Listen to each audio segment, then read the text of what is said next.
Hi everyone, this is the introduction to the case study for variant discovery and genotyping.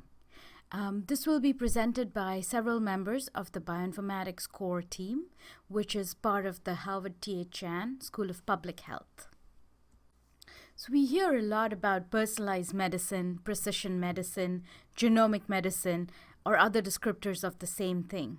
What this basically means is taking the genome of an individual or a group, also known as a cohort, with a disease and trying to determine how their genome differs from a healthy control or the known reference.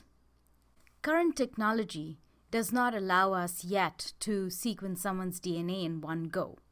So we end up breaking it into millions of little fragments of around 100 characters or 100 bases. And then we compare them to a reference genome to best figure out where they could have come from in a process called sequence alignment.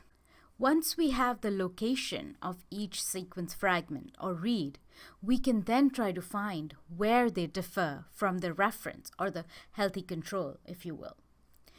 We check for individual single base differences or substitutions or larger insertions and deletions, with the focus on those differences that have an impact on so-called coding regions.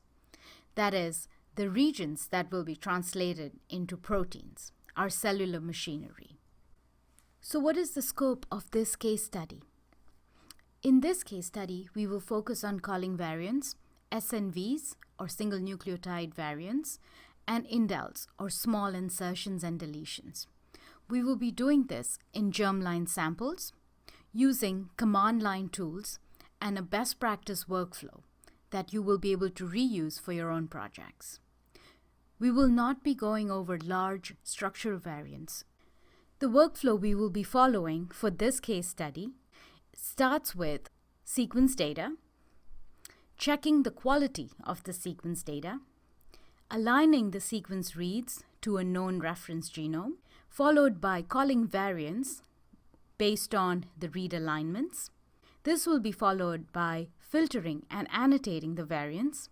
And finally, we will query a set of known databases.